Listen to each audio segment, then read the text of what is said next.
Seriously, Toomey? What the hell? Now I was just sitting here, chilling with your tea, waiting to get ready. And then you sob? What the fuck? Why did you do that?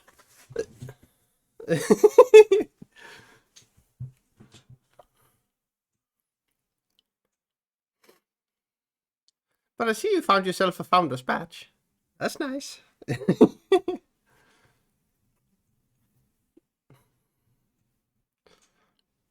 That's very nice.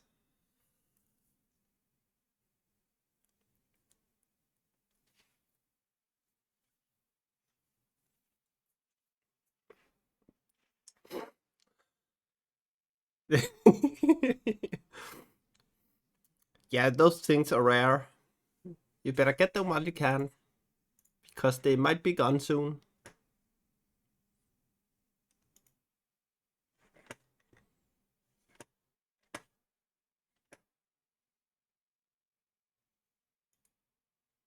Boop, boop, boop, boop, boop, boop.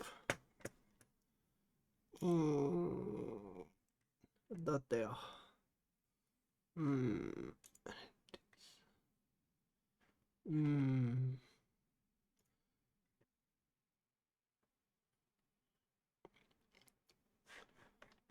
There.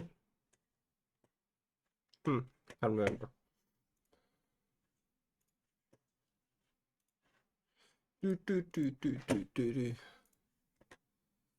So how is everyone today? Are we good today, everyone? Or what are we saying? Ugh.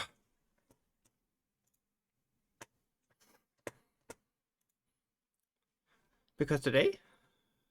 Then go eat, you weirdo.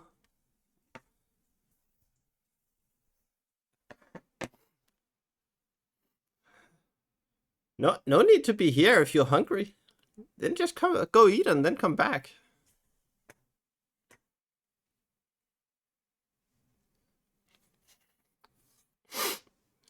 You shush. The bunny says you deserve food. So you go get some food. Food.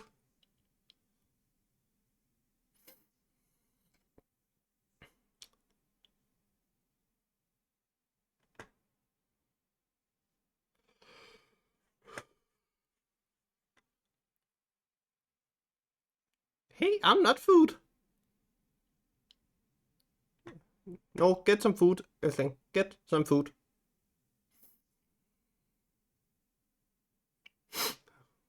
Remember, I still have the power to go and time you out. So go get some food.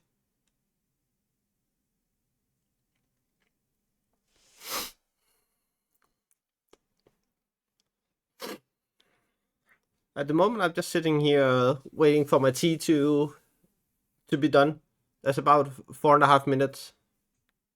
Good, everything. Good. You deserve food.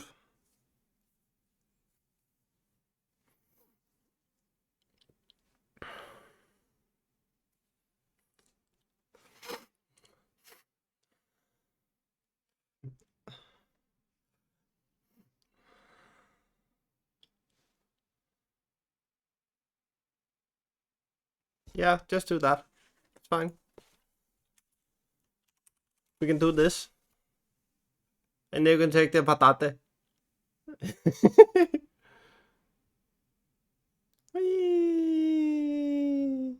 And I missed. Damn it.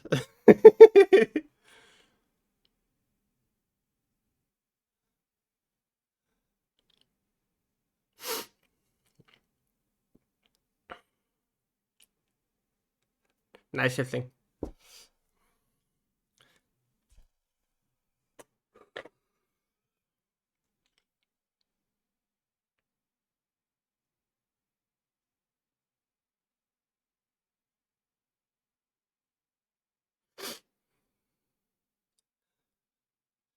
But what have you guys been up to today? Except waiting for me to get on.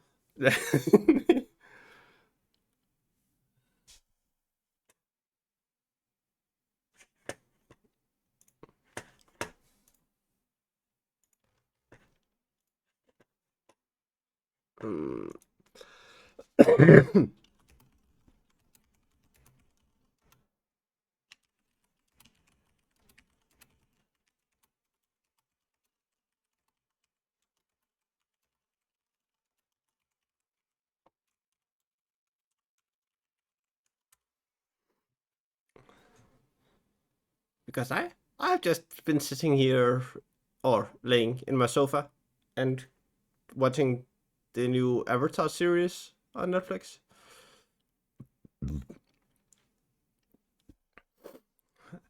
And apparently they updated the interface. So now can't share it with anyone. That's annoying.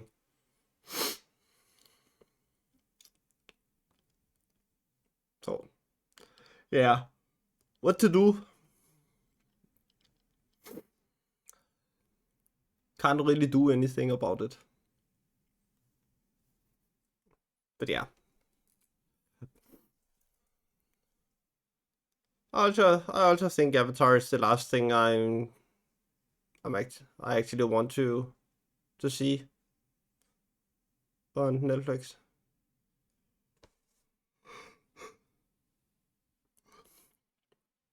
So what have you been drawing today, Tommy? Something is interesting? Or is it a commission? Or what have you done today?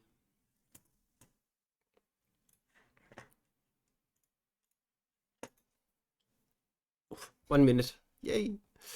And I can soon get my tea. Ah.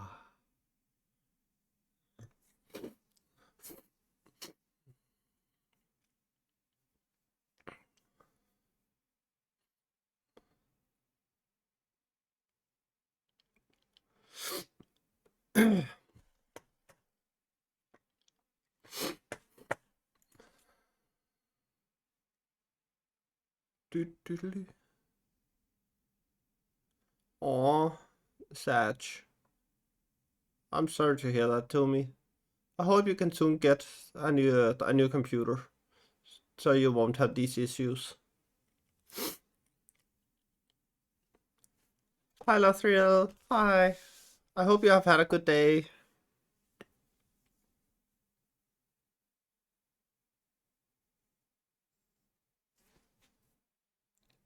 And now I have tea.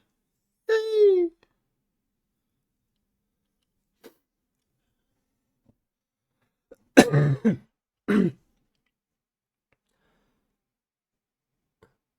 So, Earthling, what did you get? What did you get for yourself? You?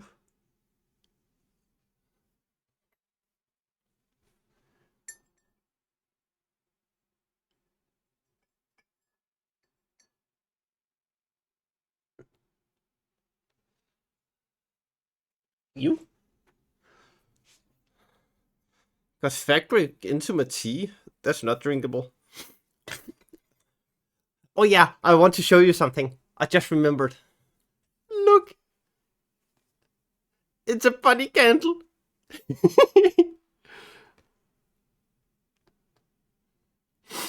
Isn't it just super adorable?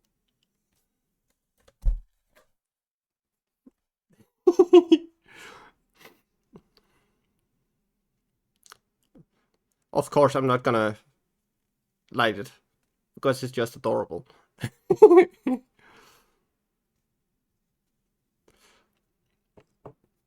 And I got something else too. I will never burn the bonbon. I got this one.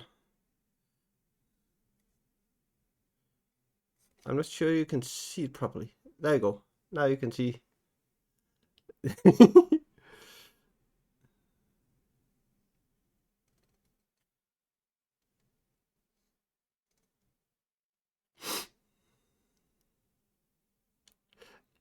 Is it nice?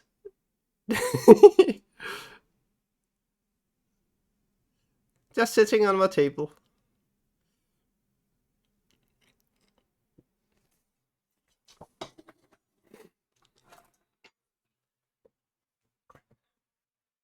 We are never burning bonbons, LOTR.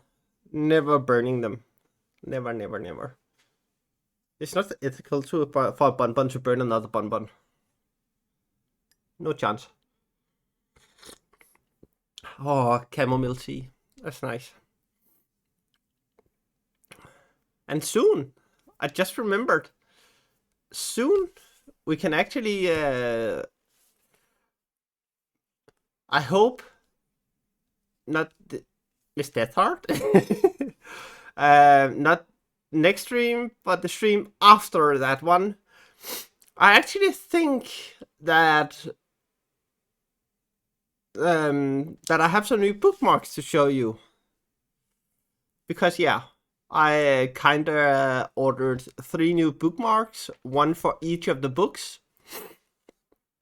So one which is resembling the Fellowship of the Ring, one which is resembling the Two Towers, and one which is resembling the Return of the King.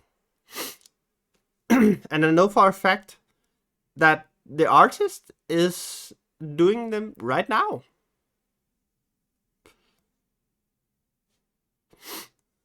But I'm not gonna share with you where, because I want it to be a surprise. Come on, everyone, let's jump. Jump, jump, jump, jump, jump. Bookmarks!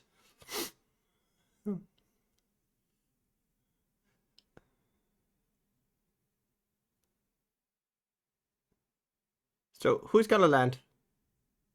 Definitely not me. Come on to me. Come on, come on, come on, come on! Yes, to me! To me landed! Woohoo! Nice work, everyone.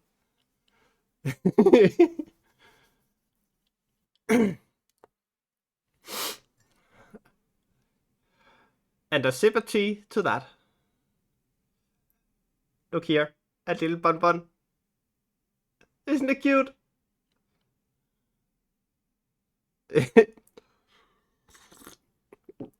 Yeah, it's a tea bun.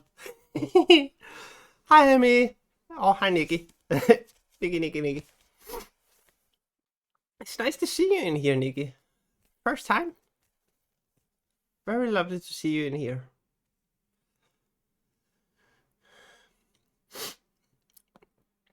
So I think we will actually begin at chapter 8.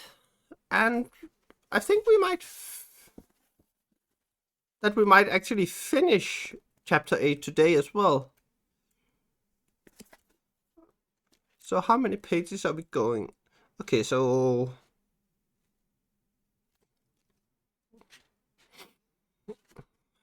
around 18 pages. Yeah. We're reading stories every Sunday from 7 p.m. CET.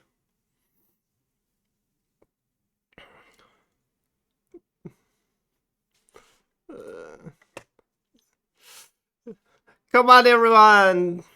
We are dancing now!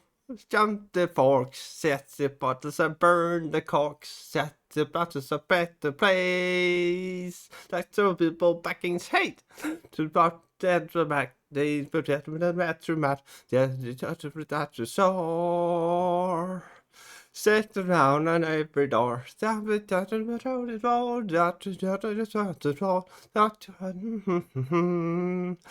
Bunny spoons!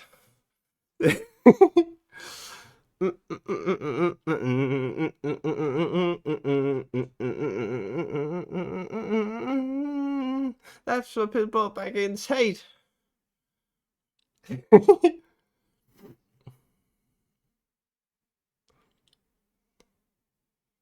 Oh shit. Oh shit. He's here.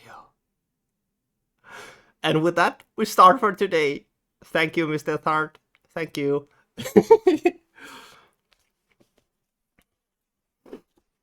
So to all of you which haven't seen my bookmark, here it is. This is the one I use at the moment. And here we have the not so safe for work.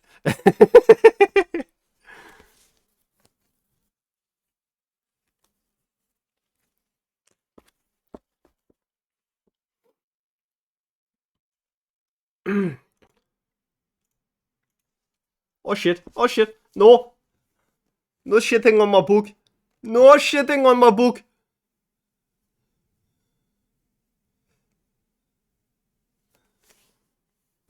No shitting on my book!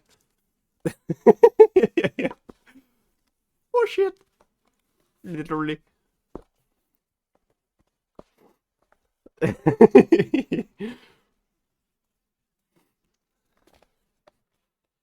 So now we start with chapter 8, Fog on the Barrow Downs.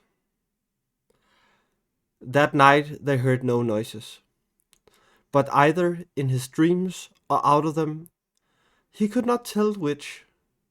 Frodo heard a sweet singing running in his mind, a song that seemed to come like a pale light behind a grey rain curtain, and growing stronger to turn the veil all to glass and silver, until at last it was rolled back, and the far green country opened before him under a swift sunrise. The vision melted into waking, and there was Tom whistling like a treeful of birds, and the sun was already slanting down the hill and through the open window. Outside everything was green and pale gold. After breakfast, which they again ate alone, they made ready to say farewell, as nearly heavy of heart as was possible on such a morning, cool, bright, and clean under a washed autumn sky of thin blue. The air came fresh from the northwest. Their quiet ponies were almost frisky, sniffing and moving restlessly. Tom came out of the house and waved his hat and danced upon the doorstep, bidding the hobbits to get up and be off, and go with good speed. They rode off along a path that wound away from behind the house, and went slanting up towards the north end of the hill brow, under which it sheltered. They had just dismounted to lead their ponies up the last steep slope, when suddenly Frodo stopped. "Goldberry," he cried, "my fair lady, clad in silver green. We have never said farewell to her, nor seen her since the evening." He was so distressed that he turned back, but at that moment a clear call came rippling down. There on the hill brow she stood beckoning to them. Her hair was flying loose, and as it caught the sun it shone and shimmered. A light like glint of water on dewy grass flashed from under her feet as she danced. They hastened up the last slope, and stood breathless beside her. They bowed, but with a wave of her arm she bade them look around, and they looked out from the hilltop over the lands under the morning.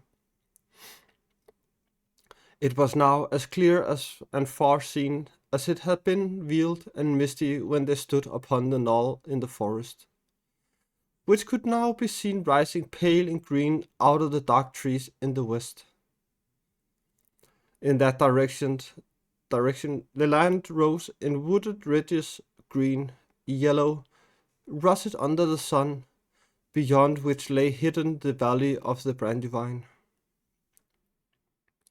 To the south, over the line of the Withywindle, there was a distant glint like pale glass, where the Brandywine River made a great loop in the lowlands, and flowed away out of the knowledge of the hobbits.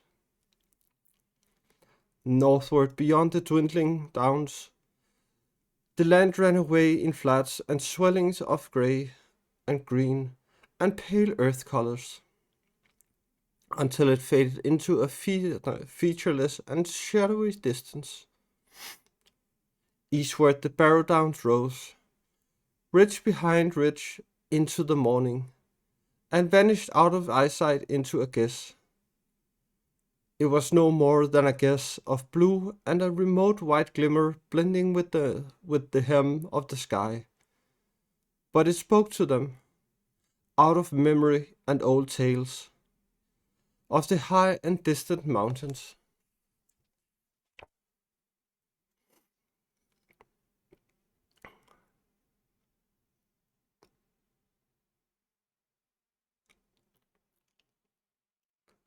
I don't know if there's evil bunnies or anything. I don't know. But if there is, it's not my decision. People do as they want and see what's come for them. Nobody but the Oracle knows.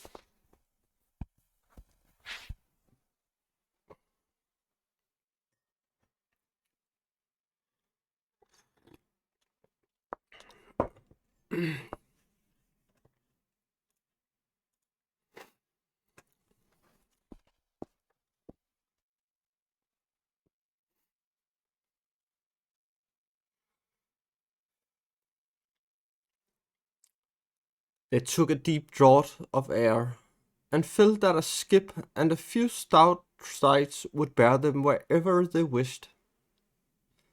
It seemed faint-hearted to go jogging aside the crumpled skirts of the downs towards the road, when they should be leaping, as lusty as Tom, over the stepping stones of the hills, straight towards the mountain.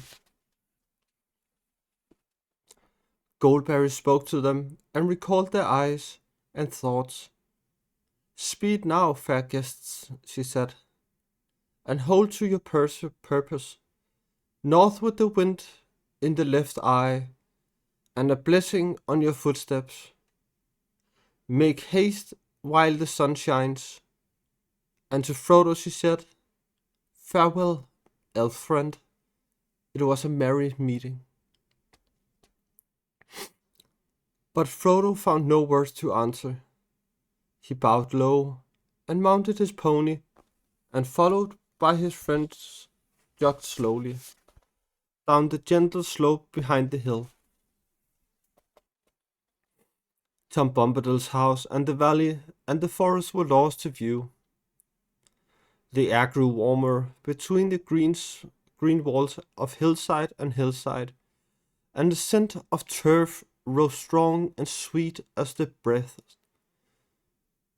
Turning back, when they reached the bottom of the green hollow, they saw Goldberry, now small and slender like a sunlit flower against the sky.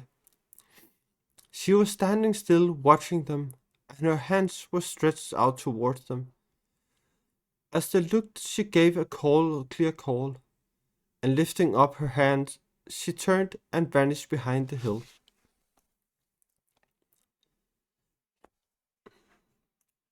I forgot that.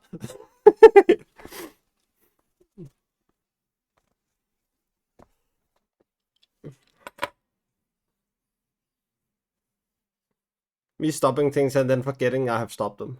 Nice. Good idea or something.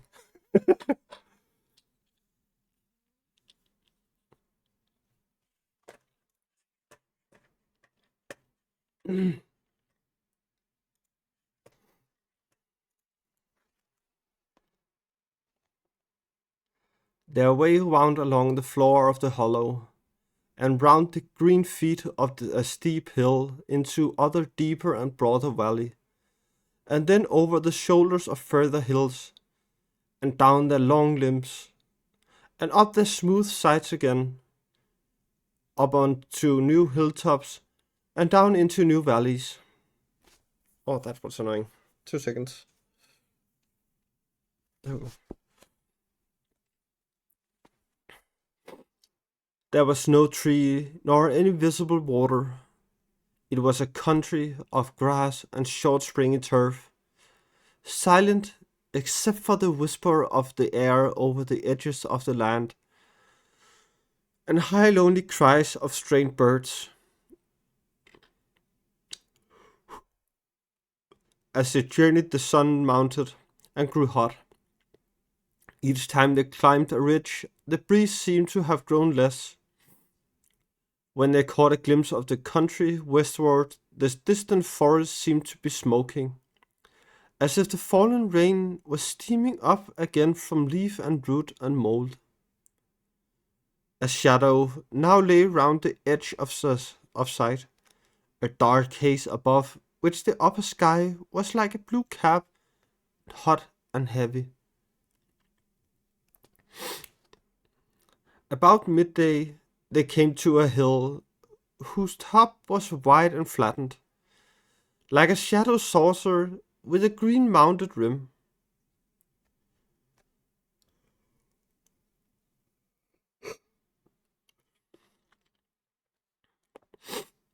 Inside, there was no air stirring, and the sky seemed near their heads. They rode across and looked northwards, then their hearts rose, for it seemed plain that they had come further already than they had expected.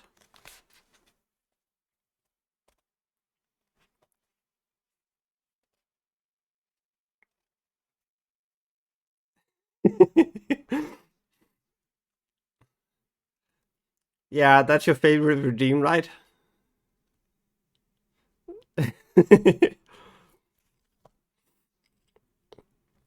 Certainly, the distances had now all become hazy and deceptive, but there could be no doubt that the downs were coming to an end.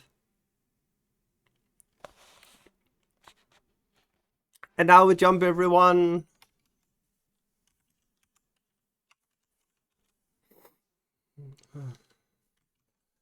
Let's go. Come drop with us. Ooh, I dropped a patate as well. Nice.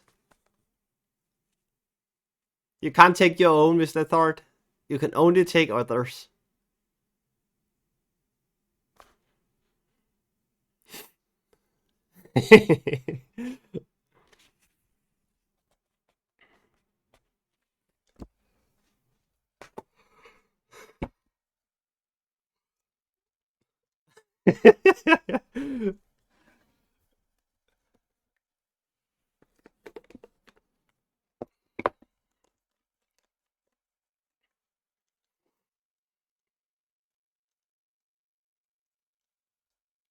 Floof, floof, floof, floof, floof, floof, floof, floof, floof.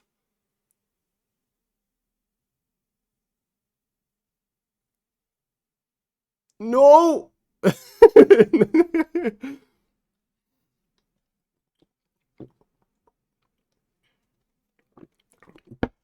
Come on, someone, take the patate. Take the patate.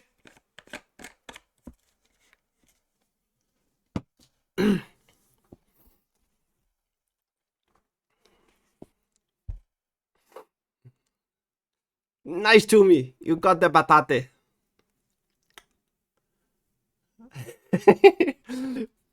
Sorry, Mr. Thord. You were a little too slow. Our lovely clown got it.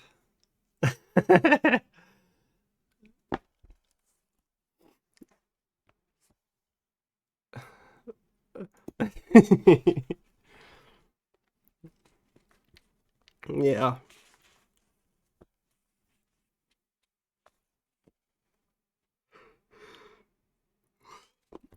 Yeah, you can.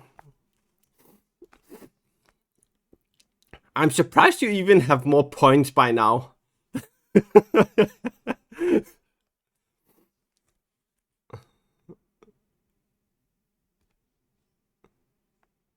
I have no clue how many points you have, but I'm seriously surprised you have, if you had any.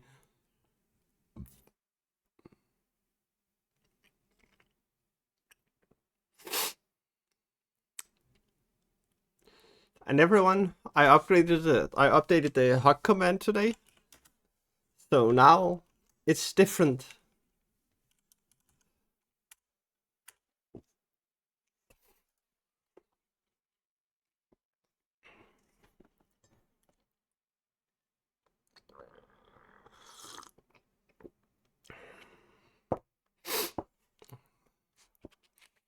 What the fuck? How did you get so many?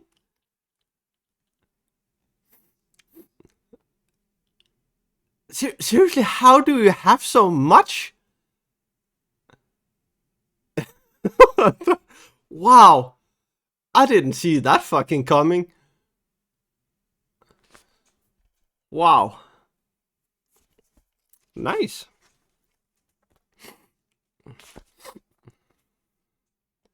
But you can also say, neither shit did she.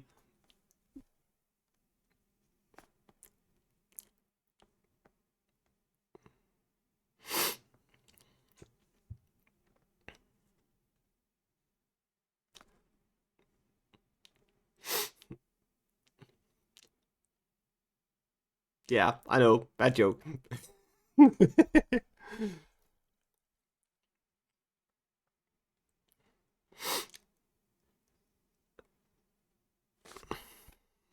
Okay, I will hydrate. I shouldn't have made that tea just yet.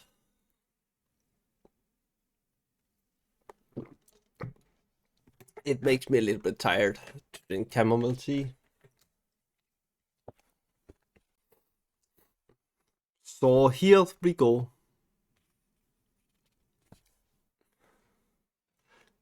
Yeah, but I also get sleepy when I drink it, Mr. Third, so... Yeah, mine does too. Because I need to go to sleep afterwards, everything. I need to get up at 7 tomorrow. Yeah, I know. It's kind of nasty. If I do that, I'm gonna kill somebody. Clip that. If somebody clips that, I'm gonna fucking ban them.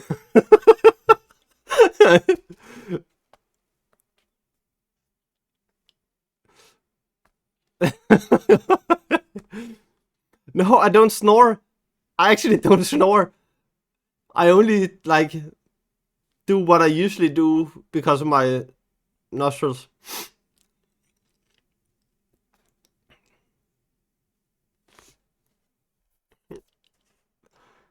Yeah, I knew you would do that to me. I knew it.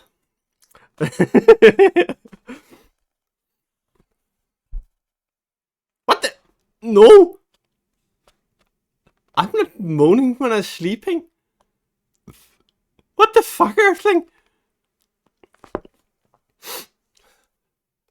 Mm, mm, mm. I'm looking at you. I'm looking at you. Staring at you.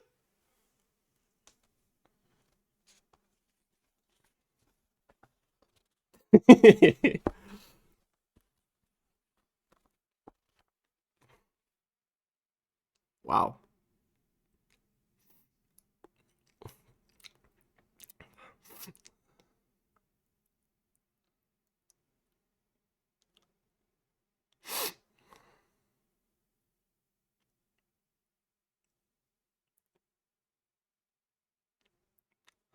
Wow, Earthling. Wow. That's the only thing I had to say to that. Wow.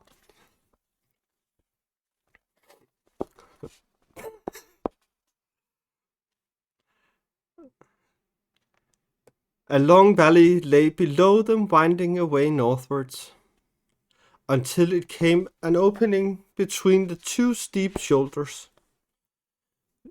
Beyond there seemed to be no more hills. Due north, they faintly glimpsed a long dark line. That is a line of trees, said Mary, and that must mark the road.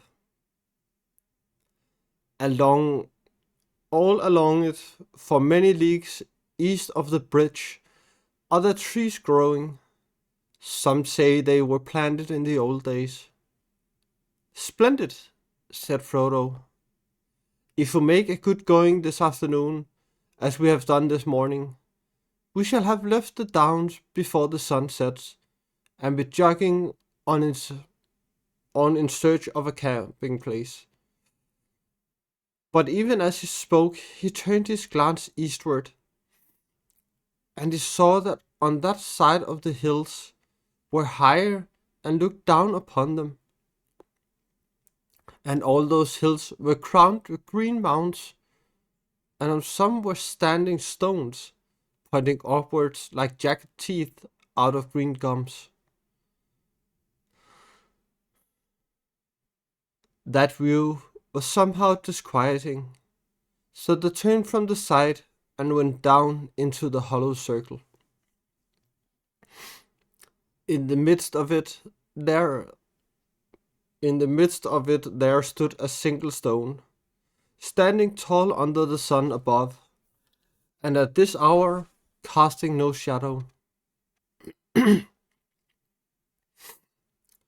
was shapeless and yet significant, like a landmark, or a guarding finger, or more like a warning.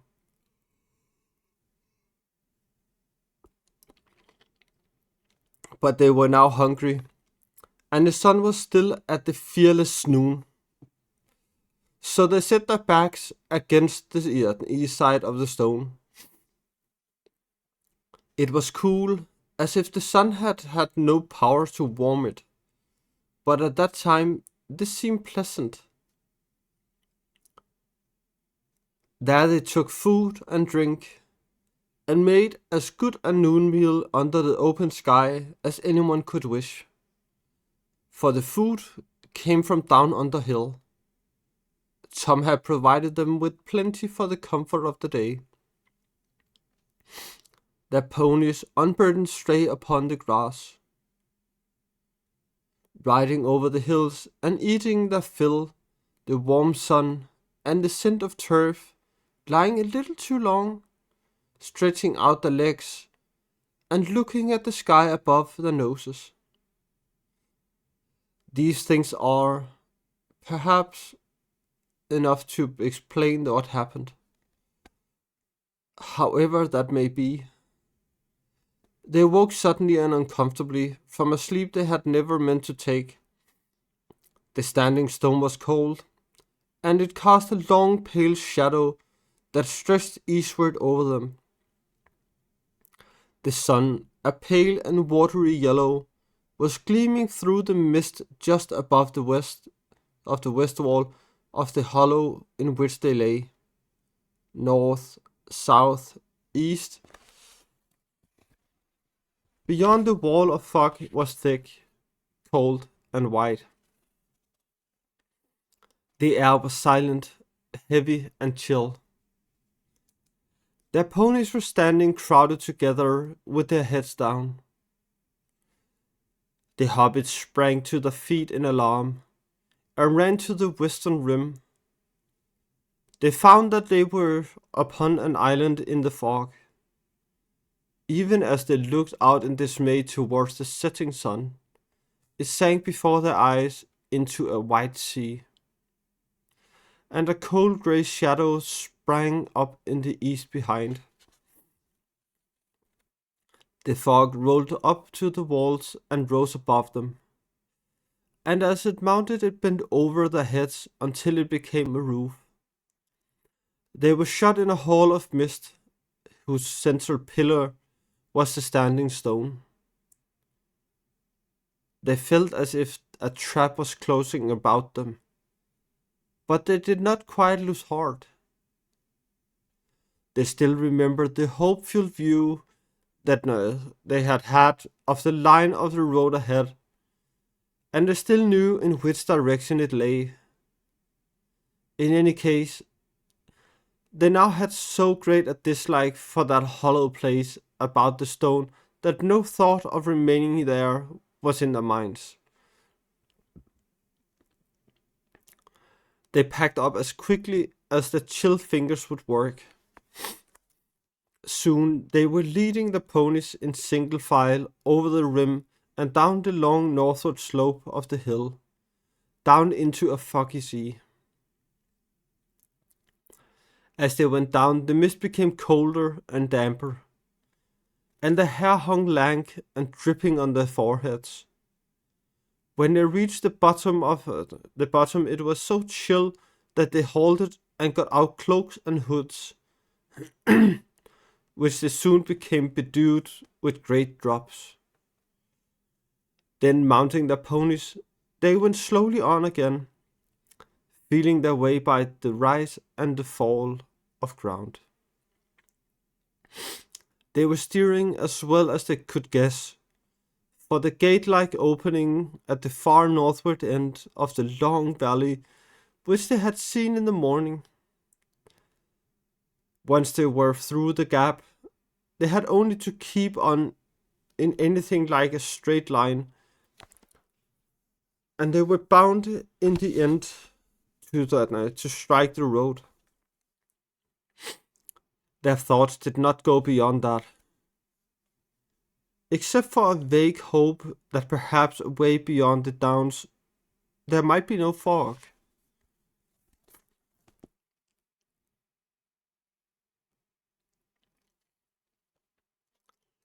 Their going was very slow.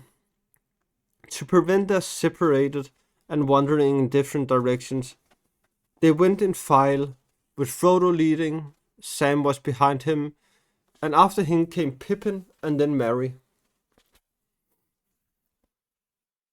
The valley seemed to stretch endlessly. Suddenly Frodo saw a hopeful sign. On either side ahead a darkness began to loom through the mist, and he guessed that they were at last approaching the gap in the hills, the north gate of the Barrow Downs. If they could pass that, they would be free. Okay, I need some warmth.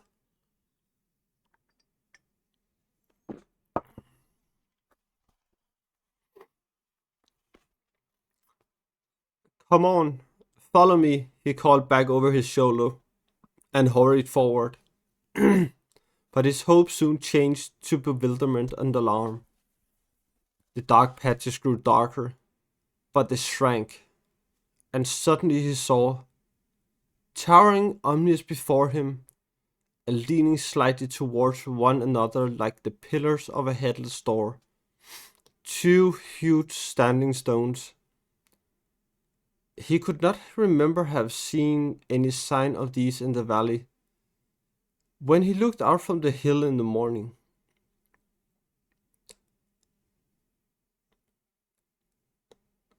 He had passed between them almost before he was aware, and even as he did, so darkness seemed to fall around him. His pony reared and snorted and he fell off. When he looked forward, he found that he was alone. The other had not followed him. Sam, he called. Pippin, Merry, come along. Why don't you keep up? There was no answer. Fear took him, and he ran back past the stone, shouting wildly. Sam, Sam, Merry, Pippin. The pony bolted into the mist and vanished.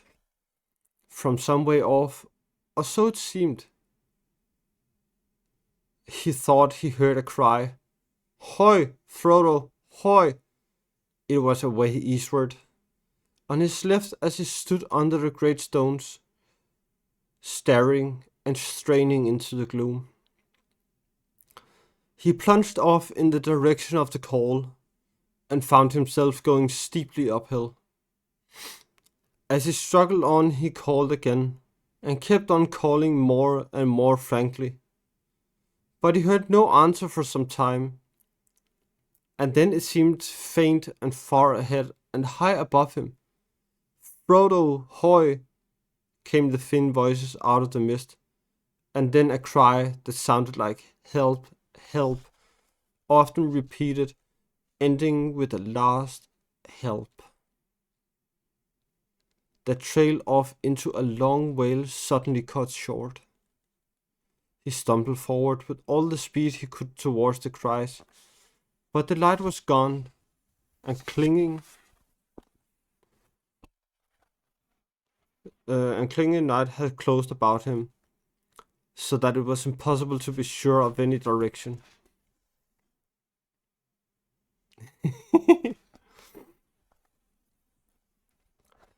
He seemed all the time to be climbing up and up. Only the change in the level of the ground and his feet told him when he at last came to the top of a ridge or a hill. He was weary, sweating, and yet chilled. It was wholly dark. "Where are you?" he cried out miserably. There was no reply. He stood listening. He was suddenly aware that it was getting very cold, and that up here a wind was beginning to blow, an icy wind. A change was coming in the weather. The mist was flowing past him now in shreds and tatters. His breath was smoking, and the darkness was less near and thick.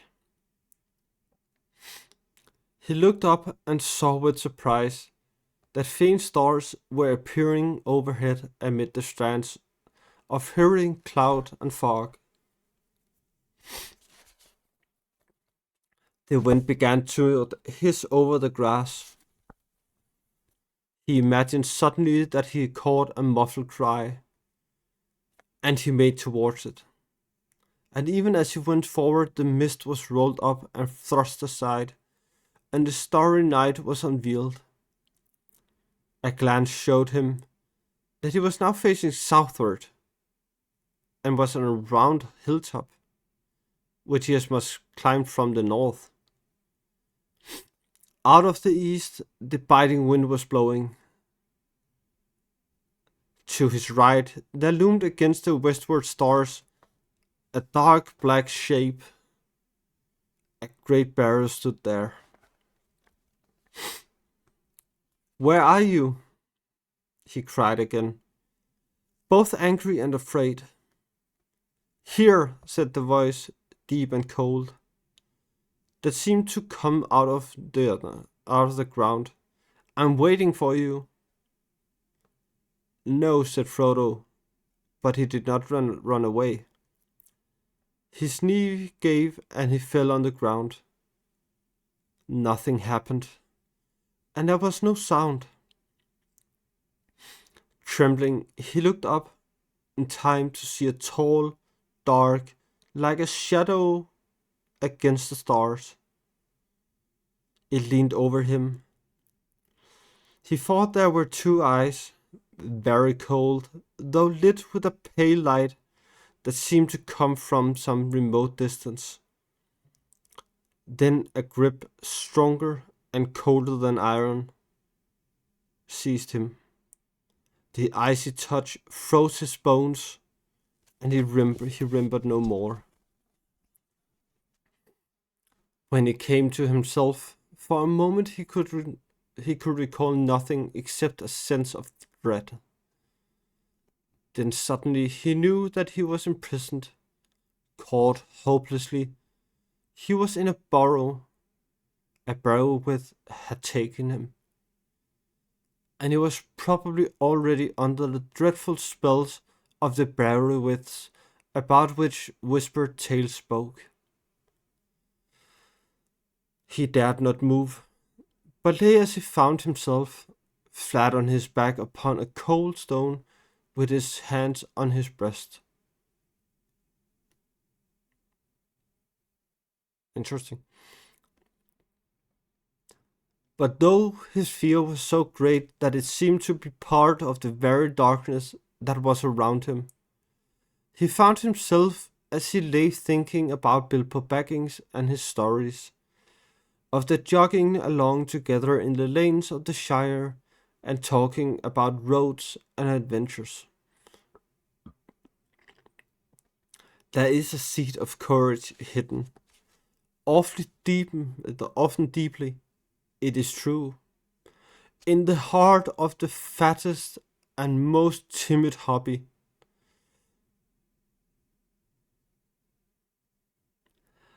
Waiting for some final and desperate danger to make it grow. Frodo was neither very fat nor very timid. Indeed, though he did not know it, Bilbo and Gandalf had thought him the best hobbit in the Shire. He thought he had come to the end of his adventure, and a terrible end. But the thought hardened him. He found himself stiffening, and if for a final spring he no longer felt limp like a helpless prey. Come on, everyone! Let's jump! Jump, jump, jump, jump, jump. Hey, that's not my problem.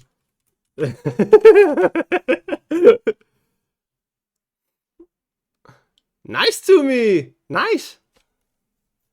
Hey! Tumi is on fire today!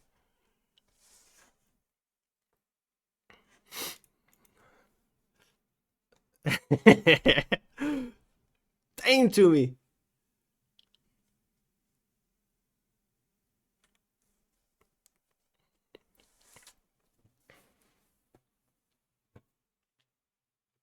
Ugh.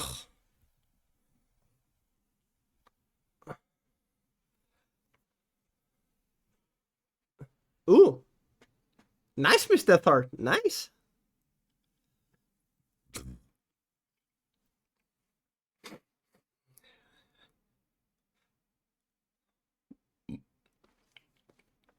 I think I need a blanket or something to like when I read, because damn, my arms are getting cold.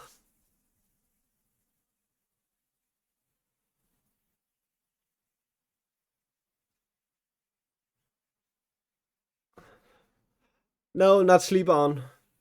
No.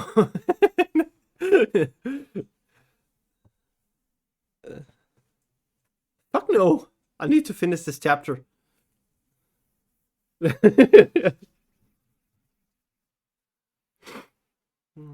I haven't read less than a chapter yet, and I'm not gonna start today.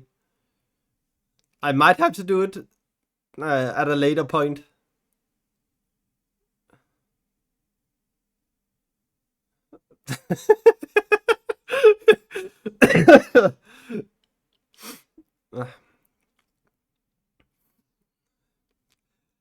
Yeah, might not have been the best combination.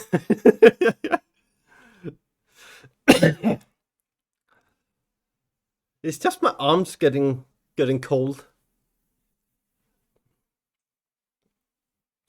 So next time I might take a long shirt or something on.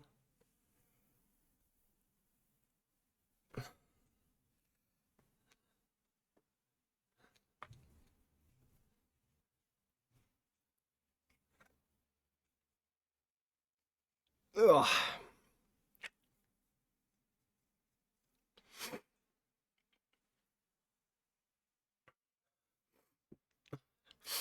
Yeah, but the issue is I have a blanket on, but if I take and put it over my arms, it won't make any difference, because when I read, it's just like kind of uh, kind of catch the wind instead of making me warm.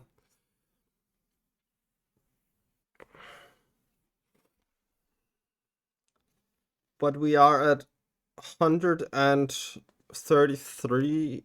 No, not 33, 83. And we have until 94. So we have 11 pages. Haha! It's because you need to go to bed, Miss Deathheart. When I'm done, you're sleepy enough to go to bed. Snore, snore.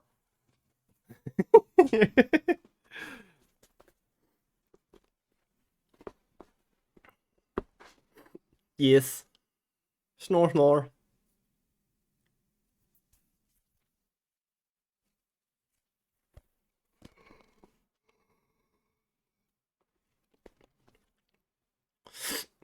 But we are halfway through the chapter.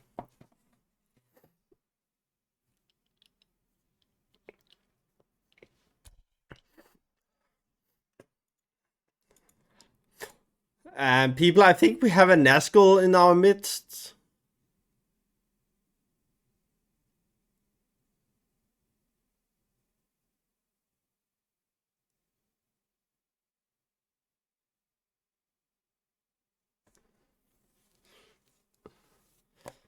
A Nazgul. Don't you know what the fucking Nazgul is? Ay, ay, ay.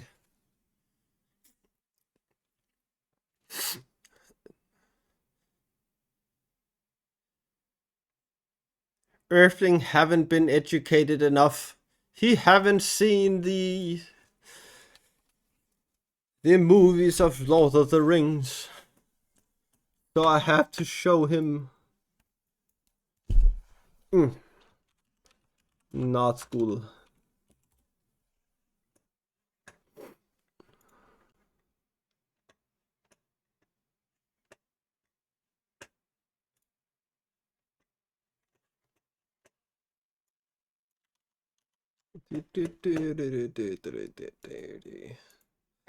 Properties.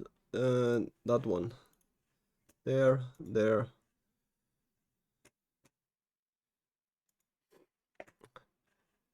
This is a Nazgul.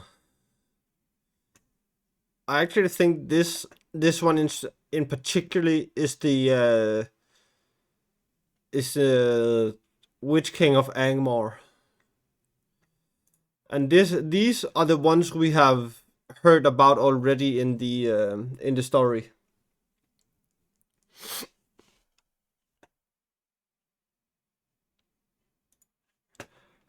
No, they don't. Because I'm not a Nazgul.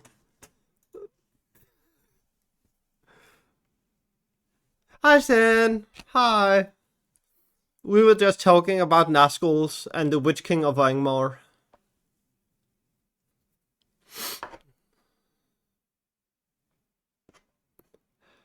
So are you saying that I sound like a Nazgul?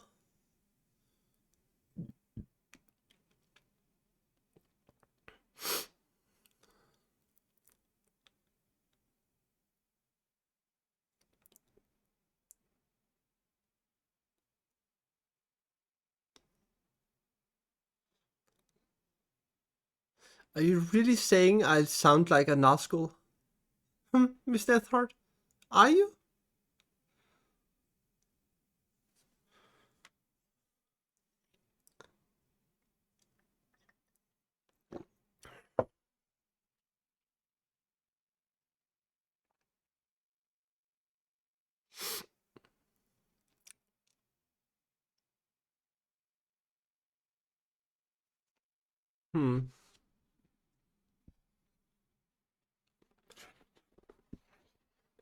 Interesting.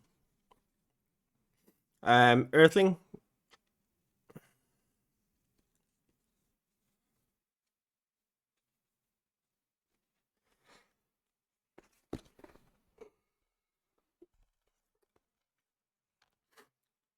Earthling, if you are there, please just type in chat.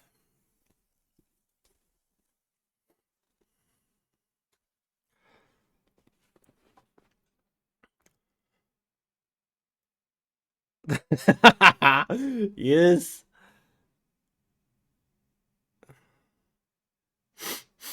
Nice. Earthling, can you add this one to the command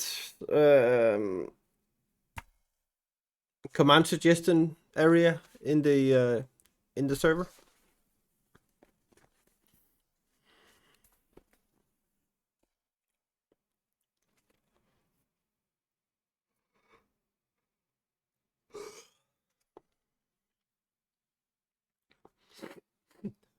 Thank you.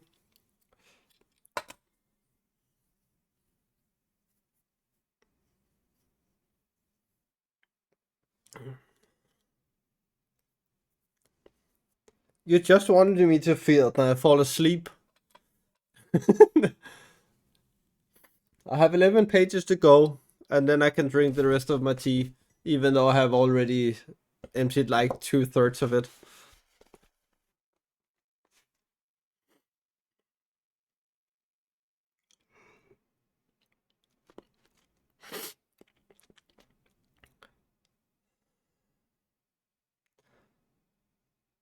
As he lay there, thinking and getting a hold of himself, he noticed all at once that the darkness was slowly giving way. A pale greenish light was growing round him. It did not at first show him what kind of place he was in, for the light seemed to be coming out of himself, and from the floor beside him, and had not yet reached the roof or wall. He turned, and there in the cold glow he saw lying beside him Sam, Pippin, and Mary. They were on their backs, and their faces looked deathly pale, and they were clad in white. About them lay many treasures, of gold maybe, though in that light they looked cold and unlovely. On their heads were circles, gold chains were about their wrists, and on their fingers were many rings. Swords lay by their sides, and shields were at their feet, but across their three necks lay one long naked sword. Suddenly a song began, a cold murmur rising and falling. The voice seemed far away and immeasurable dreary, sometimes high in the air and thin, sometimes like a low moan from the ground. Out of the formless stream of sad but horrible sounds, strings of words would now and again shape themselves, grim, hard, cold words, heartless and miserable. The night was railing against the morning of which it was bereaved, and the cold was cursing the warmth for which it hungered. Frodo was chilled to the marrow. After a while the song became clearer, and with dread in his heart he perceived that it had changed into an incarnation. Cold be hand and heart and bone, and cold be sleep under stone. Never more to wake on stony bed, never till the sun fails and the moon is dead. In the black wind the stars shall die, and still on gold here let them lie, till the dark Lord lifts his hand over dead sea and withered land. He heard behind his head a creaking and scraping sound. Raising himself on one arm he looked, and saw now in the pale light that they were in a kind of passage which behind them turned a corner. Round the corner a long arm was groping, walking on his fingers towards Sam, who was lying nearest, and towards the hilt of the sword that lay upon him. At first Frodo felt as he had indeed been turned into stone by the incarnation. Then a wild thought of escape came to him. He wondered if he put on the ring, whether the barrel white would miss him, and he might find some way out. He thought of himself running free over the grass, grieving for Merry and Sam and Pippin, but free and alive himself. Gandalf would admit that there had been nothing else he could do, but the courage that had been awakened in him was now too strong. He could not leave his friend so easily. He wavered, groping in his pocket, and then fought with himself again. And as he did, the arm crept nearer.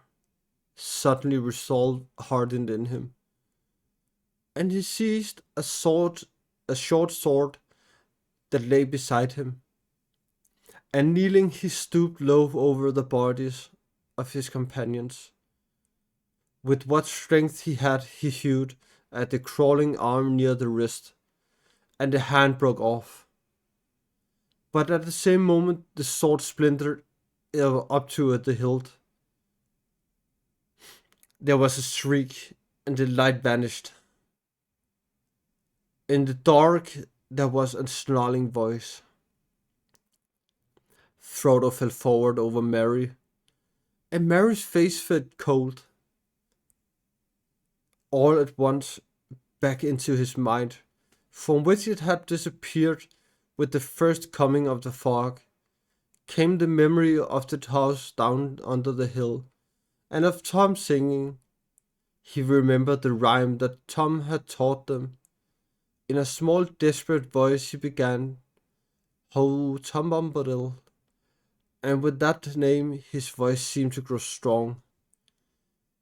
It had a full and lively sound, and the dark chamber echoed as if to drum and trumpet. Ho, Tom Bombadil, oh, by water, wood, and hill, by the reed and willow, by fire, sun, and moon, hearken now and hear us. Come, Tom Bombadil, for our need is near us. There was a sudden deep silence, in which Frodo could hear his heart beating. After a long slow moment he heard plain, but far away, as if it was coming down through the ground, and through thick walls, an answering voice singing, "Old Tom Bombadil is a merry fellow, bright blue is his jacket is, and his boots are yellow. None has ever caught him yet, for Tom he is the master. His song are stronger songs, and his feet are faster." There was a loud rumbling sound, as of stones rolling and falling, and suddenly light streamed in, real light, the plain light of day. A low door-like opening appeared at the end of the chamber beyond Frodo's feet, and there was Tom's head, hat, feather, and all, framed against the light of the sun rising red behind him. The light fell upon the floor, and upon the faces of the three hobbits lying beside Frodo. They did not stir, but the sickly hue had left them. They looked now as if they were only very deeply asleep. Tom stooped and removed his hat, and came into the dark chamber, singing, "Get out, you old wit, vanished in the sunlight, shriveled like the cold mist, like the winds go veiling. Out into the barren lands, far beyond the mountains. Come never here again, leave your barrow empty. Lost and forgotten be, darker than the darkness, where gates stand forever shut, till the world is mended." At these words there was a cry, and part of the inner end of the chamber fell in with a crash. Then there was a long trailing shriek, fading away into an inguessable distance, and after that came silence. "Come, friend Frodo," said Tom, "let's get out onto the clean grass. You must help me bear them." Together they carried out Merry, Pippin, and Sam. As Frodo left the barrow for the last time, he thought he saw a severed hand wiggling still, like a wounded spider, in a heap of fallen earth. Tom went back in, and there was a sound of much thumping and stamping. When he came out, he was bearing in his arm a great load of treasure, things of gold, silver, copper, and bronze, many beads and chains and jeweled ornaments. He climbed the green barrow and laid them all on top in the sunshine. There he stood with his hat in his hand and the wind in his hair, and looked down upon the three hobbits that had been laid on their backs upon the grass on the west side of the mound. Raising his right hand, he said in a clear and commanding voice, "Wake up, my merry lads, wake up and hear me calling. Warm now, be hard and limp, the cold stone is fallen. Dark door is standing wide, dead hand is broken. Night on the night is flown, and the gate is open." Ugh. 2 seconds. Ugh.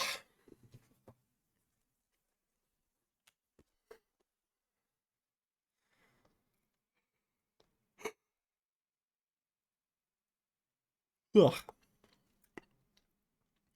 To Frodo's great joy, the hobbits stirred, stretched their arms, rubbed their eyes, and then suddenly sprang up. They looked about in amazement, first at Frodo, and then at Tom standing large as life on the barrow top above them, and then at themselves in their thin white rags, crowned and veiled and belted with pale gold and jingling with trinkets.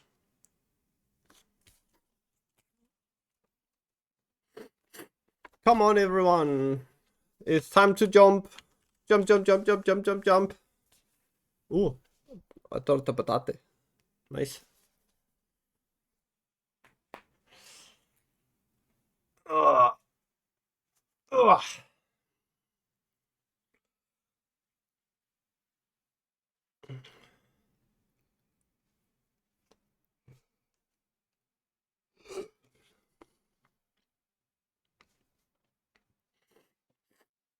Come on, people!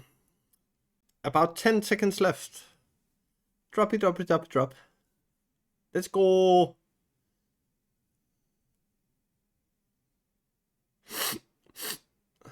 Nice! Ooh, who is the fifth? 1, 2, 3, 4, 5. Nice!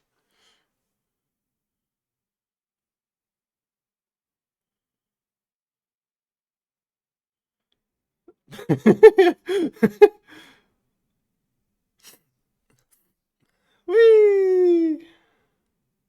An Earthling saved it just in the last second.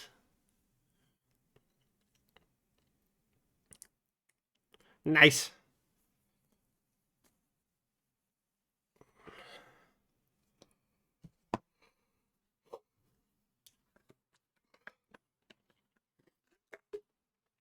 I just need to get something to drink fast.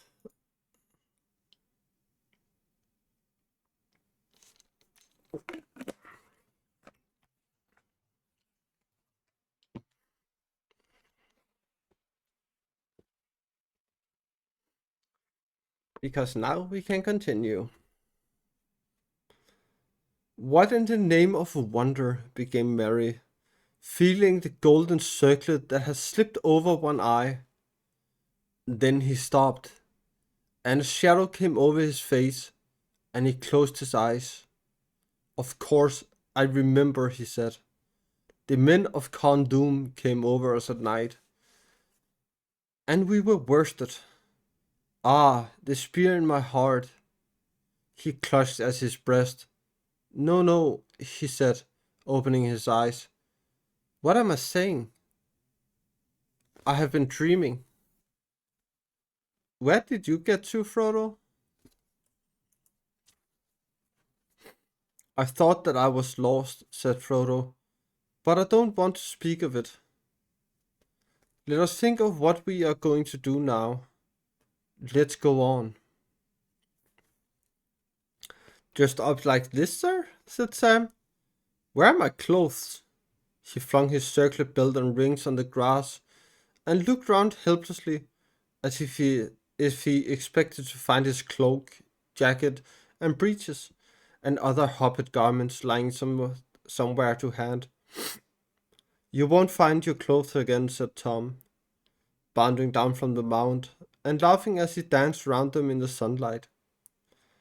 One would have thought that nothing dangerous or dreadful had happened, And indeed the horror faded out of their hearts as they looked at him, and saw the merry glint in his eyes. What do you mean? Asked Pippin, looking at him, half puzzled and half amused. Why not? But Tom shook his head, saying, You found yourselves again, out of the deep water. Clothes are but little loss if you escape from drowning. Be glad, my merry friends, and let the warm sunlight heat your heart and limbs. Cast off these cold rags, run naked on the ground on the grass while Tom goes a hunting. He sprang away downhill, whistling and calling. Looking down after him, Frodo saw him running away southwards, along the green hollow between the hill and the next, still whistling and crying. Hey, now, come high now. Whither do you wander? Up, down, near or far, here, there, or yonder. Sharp ears, wise nose, Swiss tail, and bumpkin, white socks, my little lad, and old fatty lumpkin. So he sang, running fast, tossing up his hat and catching it until he was hidden by a fold of the ground. But for some time, his hey now came floating back down the wind, which had shifted round towards the south. The air was growing very warm again. The hobbits ran about for a while on the grass, as he told them. Then they lay basking in the sun with the delight of those that have been wafted suddenly from bitter winter to a friendly clime, or of people that, after being long ill or bedridden, wake one day to find that they are unexpectedly well and the day is again full of promise. By the time that Tom returned, they were feeling strong and hungry. He reappeared head first over the brow of the hill, and behind him came in an obedient line 6 ponies, their own 5, and one more. The last was plainly old Fatty Lumpkin. He was larger, stronger, and fatter than their own ponies, Mary, to whom the other belonged, had not in fact given them such names, but they answered to the new names that Tom had given them for the rest of their lives. Tom called them one by one, and they climbed over the brow and stood in line. Then Tom bowed to the hobbits. Ow.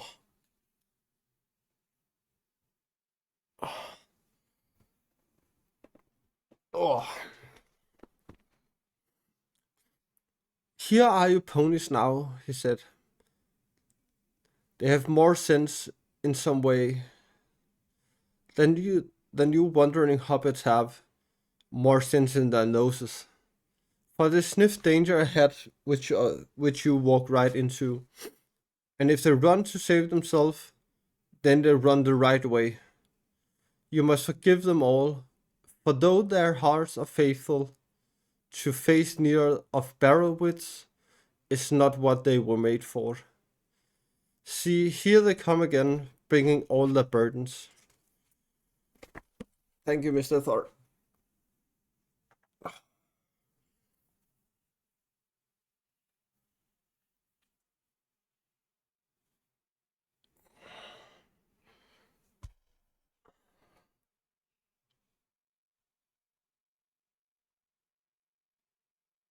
Oh, I think I have laid wrong today.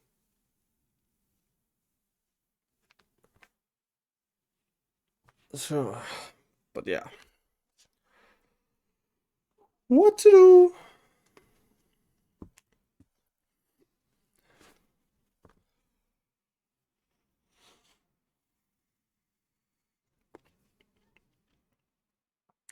I haven't. I have been laying in my sofa and watched Avatar: The Last Airbender on Netflix.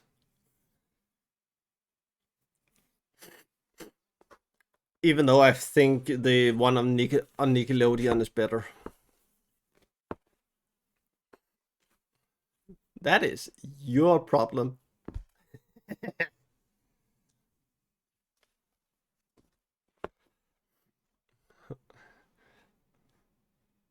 Or do the Bonbon need to stare at you? Huh? Huh? Huh? Huh? I see you. I see you.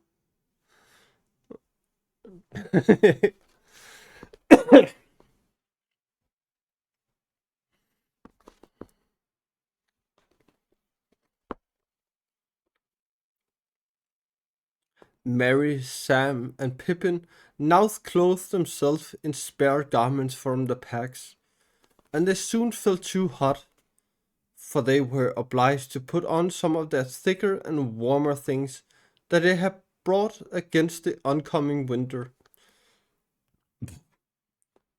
Where does that other old animal, that fatty lumpkin, come from? He asked. Frodo asked. He's mine, said Tom, my four-legged friend. Though I seldom ride him, and he wanders often far, free from the hillsides.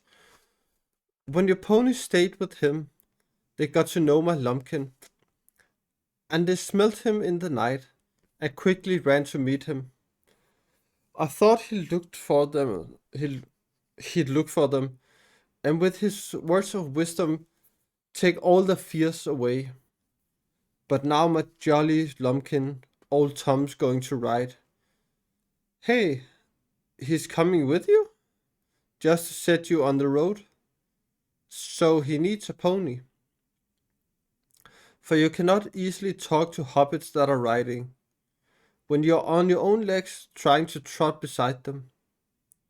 The hobbits were delighted to hear this, and thanked Tom many times, but he laughed and said that they were so good at losing themselves that he would not feel happy till he had seen them safe over the borders of his land. I've got things to do, he said. My making and my singing, my talking and my walking, and my watching of the country. Tom can't be always near to open doors and willow cracks. Tom has his house to mind, and Goldberry is waiting. It was still fairly early by the sun, something between 9 and 10, but the hobbits turned their minds to food. Their last meal had been lunch beside the standing stone the day before. They breakfasted now off the remainder of Tom's provisions, and for the supper, with the dish that Tom had brought with him. It was not a large meal, considering hobbits and the circumstances, but they felt much better for it. While they were eating, Tom went up to the mound, and looked through the treasures. Most of these he made into a pile of glistered and sparkled on grass. He bade them lie there free to all finders, birds, birds, beasts, elves, or men, and all kindly creatures. For so the spell of the mound should be broken and scattered, and no wight ever come back to it. He chose for himself from the pile a brooch set with blue stones, many shaded like flax flowers, or the wings of blue butterflies. He looked long at it, as if stirred by some memory, shaking his head, and saying at last, Here's a pretty toy for Tom and for his lady. Fair was she who long ago wore this on her shoulder. Goldberry shall wear it now, and we will not forget her. For each of the hobbits he chose a dagger, long, leaf-shaped, and keen, of marvelous workmanship, damasked with serpent forms in red and gold. They gleamed as he drew them from their black sheets, wrought of some strange metal, light and strong. and set with many fairy stones, whether by some virtue in the sheets or because of the spell that lay on the mound. The blade seemed untouched by time, unrusted, sharp, glittering in the sun. Old knives are long enough as swords for hobbit people, he said. Sharp blades are good to have if shy folk go walking east, south, or far away into dark and danger. Then he told them that these blades were forged many long years ago by men of the Westerness. They were foes of the Dark Lord, but they were overcome by the evil king of Carndum in the land of Angmar. You now know them, Tom murmured. Yet still some go wandering, sons of forgotten kings, walking in loneliness, guarding from evil things, evil things folk that are heedless. The hobbits did not understand his words, but as he spoke, they had a vision of where it had a vision as it were of great expanse of years behind them, like a vast shadowy plain over which there strode shapes of men. Yeah, sådan. Tall and grim, with bright swords, and last came one with a star on his brow. Then the vision faded, and they were back in the sunlit world. It was time to start again. They made ready, packing their bags and lading the ponies. Their new weapons they hung on their leather belts, under their jackets, feeling them very awkward and wondering if they would be of any use. Fighting had not before occurred to any of them as one of the adventures in which their flight would land them. At last they set off. They led their ponies down the hill, and then mounting, they trotted quickly along the valley. They looked back. They looked back and saw the top of the old mound on the hill, and from it the sunlight on the gold went up like a yellow flame. Then they turned the shoulder of the downs, and it was hidden from the view. Though Frodo looked about him, on every side he saw no sign of the great stones standing like a gate. And before long they came to the northern gap, and rode swiftly through, and the land fell away before them. It was a merry journey, with Tom Bombadil trotting gaily beside them, and before them on Fatty Lumpkin, who would move much faster than his girth promised. Tom sang most of the time, but it was chiefly nonsense, or else perhaps strange language unknown to the hobbits, an ancient language whose words were mainly those of wonder and delight.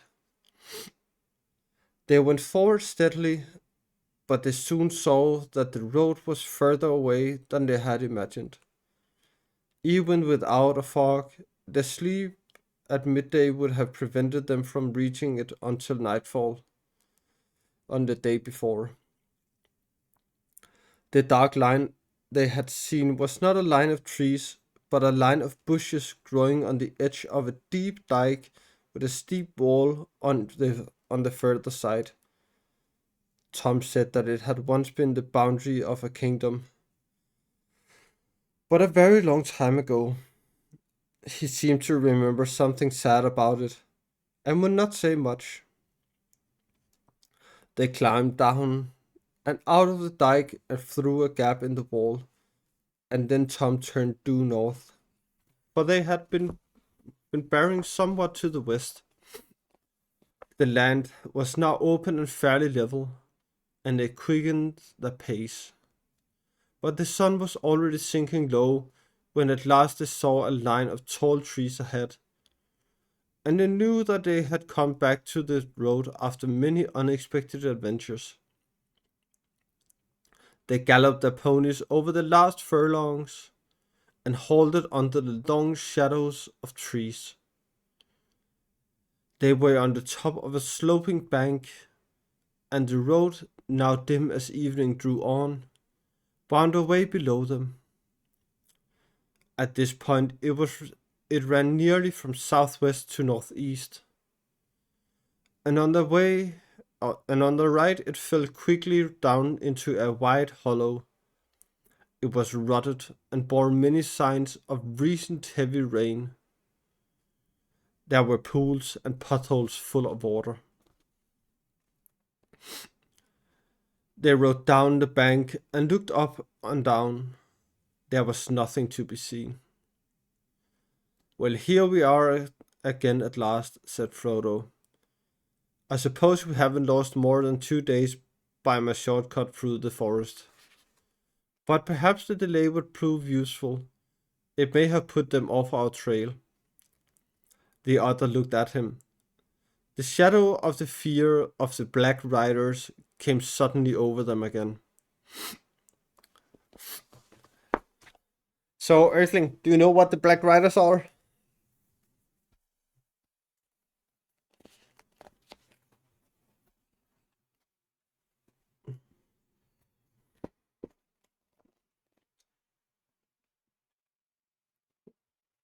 Yeah, the Black Riders are Nazguls.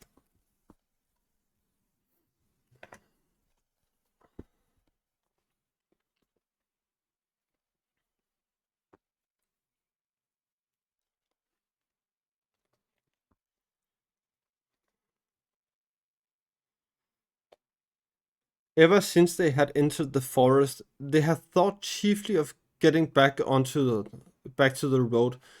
Only now, when it lay beneath their feet, did they remember the danger which pursued them, and was more likely to be lying in wait for them upon the road itself. They looked anxiously back towards the setting sun, but the road was brown and empty. "Do you think," asked Pippin hesitantly, "do you think we may be pursued tonight?" "No, I hope not tonight," answered Tom Bombadil, "nor perhaps the next day. But do not trust my guess, for I cannot tell for certain." Ooh, what?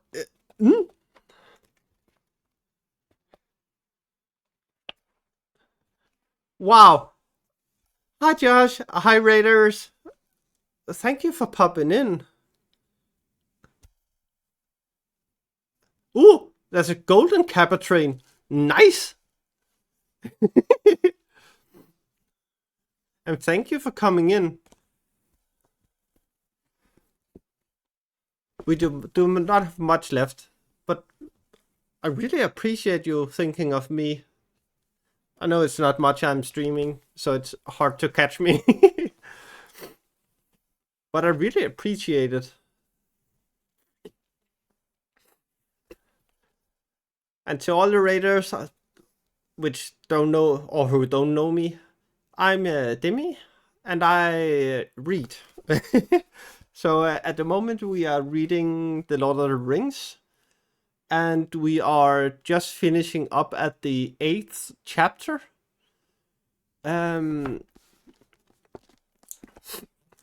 yeah, the people in my chat are some of the common ones which is here.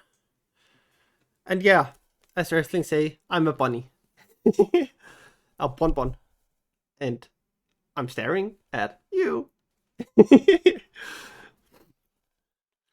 So yeah, there's also some emotes you can use, like the one which Sumi used, the smug emote, and there's also the spoon, which is a thing from this book in the start, and Miss Deathheart made the spoon for us. So we actually have a bunny spoon. Is it possible for you to show it to me?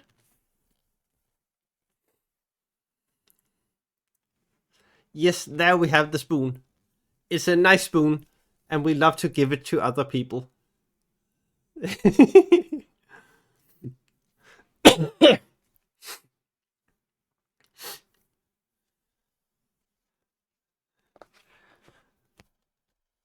And yeah, soon we are actually getting some new bookmarks for the whole series of these. Nice. Yeah, we have a lot of spoons. Nice. I love that spoon. It's amazing. And now we have some love between Toomey and Six. Nice. I love that. That's very cute. Just riding along in that little car. Very cute. But what did you do today, Josh?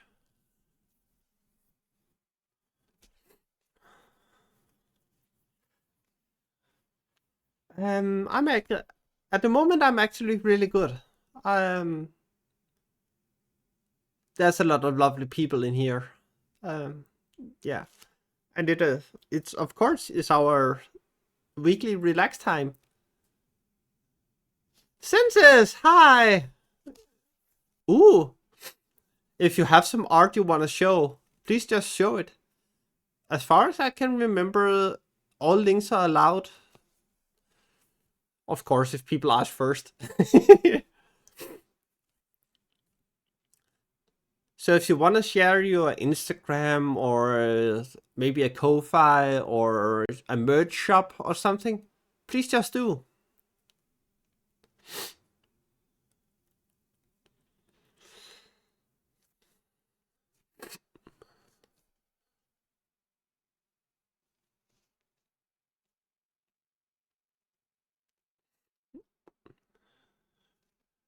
I would love to show you everyone what you do because it's really pretty.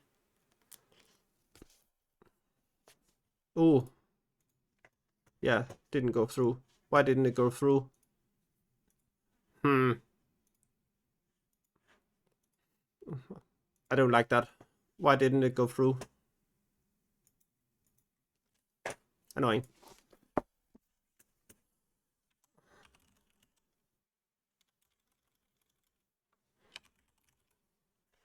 Um,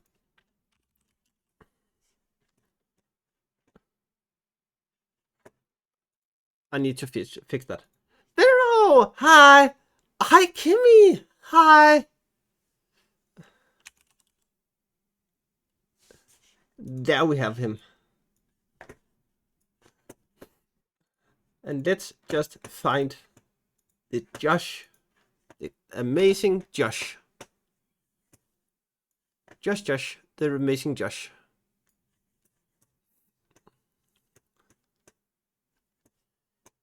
So, everyone, this is Josh.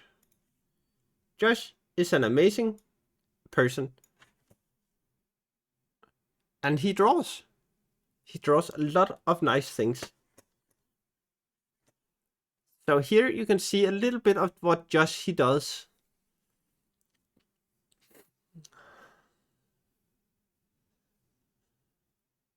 And personally, yeah, I'm uh, I'm a little jealous because I can't do that. It is very, very pretty things Josh he makes. And sometimes a little disturbing.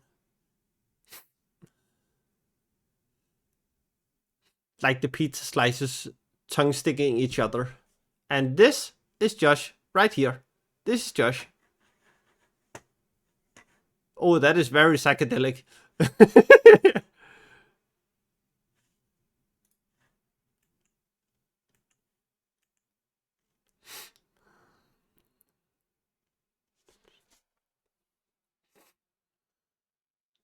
But we have some really nice things. Ooh, what do you see there? Is that a ghosty I see? Is that a ghosty I see? Nice.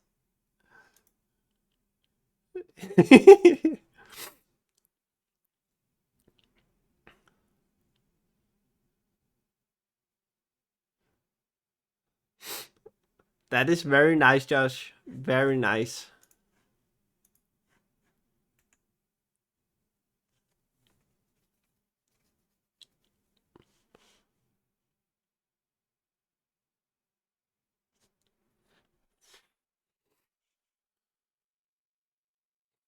Sweet butt. Nice. And here we have the master again, Josh.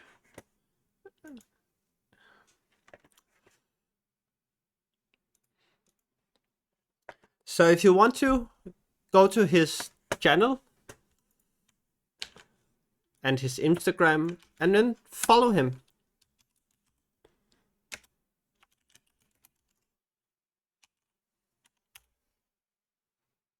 Yeah, that's how it is. Nice.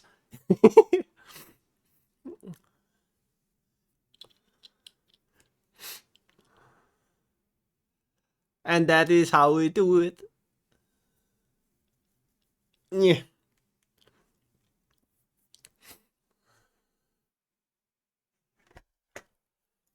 So for everyone which haven't, please go and follow Josh. I can recommend.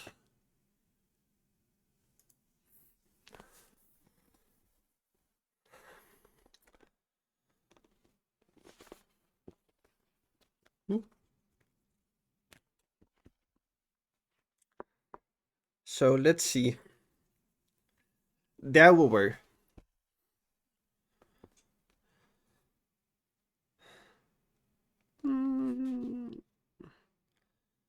Out east, my knowledge fails. Tom is not master of riders from the Black Land far beyond his country. All this. Miss Deathheart! Come on, everyone, let's jump together!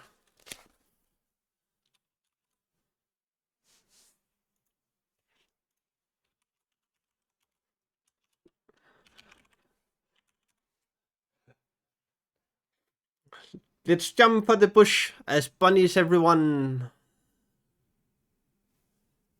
Wahaha.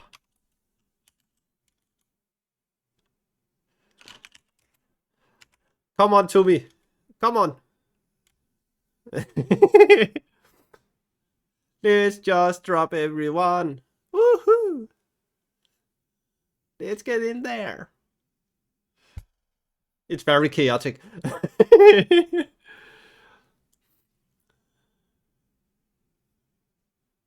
Let's go, everyone. Let's drop together. Woohoo!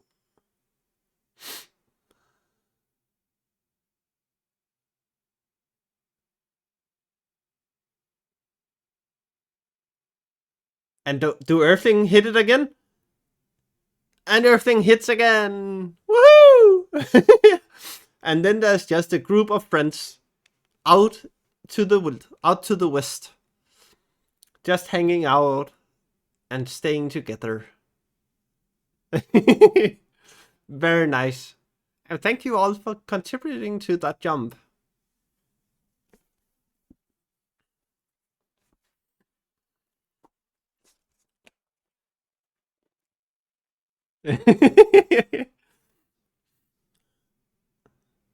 That is very lovely. I love that.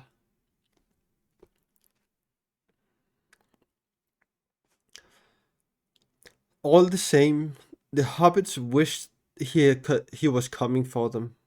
He was coming with them. They felt that he would know how to deal with Black Riders, if anyone did. They would soon now be going forward into lands wholly strange to them, and beyond all but the most vague and distant legends of the Shire. And in the gathering twilight they longed for home. A deep loneliness and sense of loss was on them. They stood silent, reluctant to make the final parting, and only slowly became aware that Tom was wishing them farewell and telling them to have a good heart and to ride on till dark without halting. Tom will give you good advice till this day is over. After that, your own luck must go with you and guide you. 4 miles along the road, you'll come upon a village, Bree on the Bree Hill, with doors looking westward. There you will find an old inn that is called the Prancing Pony. Barleyman Butterbur is the worthy keeper. There you can stay the night, and afterwards the morning will speed you upon your way. Be bold, but very. Keep up your very hearts, and ride to meet your fortune. They begged him to come at least as far as the inn and drink once more with them. He laughed and refused, saying, Tom's country ends here. He will not pass the borders. Tom has his house to mind, and Goldberry is waiting. Then he turned, tossed up his hat, leaped on Lumpkin's back, and rode up over the bank and away singing into the dusk. The hobbits climbed up and watched him until he was out of sight. I'm sorry to take leave of Master Bombadil, said Sam. He's a caution and no mistake. I reckon we may go a good deal further and see naught better nor queerer. But I won't deny I'll be glad to see this prancing pony he spoke of. I hope it will be like the Green Dragon away back home. What sort of folk are they in Bree? There are hobbits in Bree, said Mary, as well as big folk. I dare say it will be homelike enough. The pony is a good inn by all accounts. My people ride out there now and again. It may be all we could wish, said Frodo, but it is outside the Shire all the same. Don't make yourselves too much at home. Please remember, all of you, that the name of Baggins must not be mentioned. I am Mr. Underhill, if any name must be given. They now mounted their ponies and rode off silently into the evening. Darkness came down quickly as they plodded slowly downhill and up again, until at last they saw the lights twinkling some distance ahead. Before them rose Bree Hill bearing the way, a dark mass against the misty stars, and under its western flank nestled a large village. Towards it they now hurried, desiring only to find a fire and a door between them and the night. And everyone, that was all for today. And the next time we will see each other is next Sunday. I hope I can get home to 7 p.m. If I can't, it will be 8 p.m. I will stream, but hopefully it will still be the same time next weekend. So have a good day and a good week, and remember, we will come here again and have a lovely night together and just relaxing away from the world.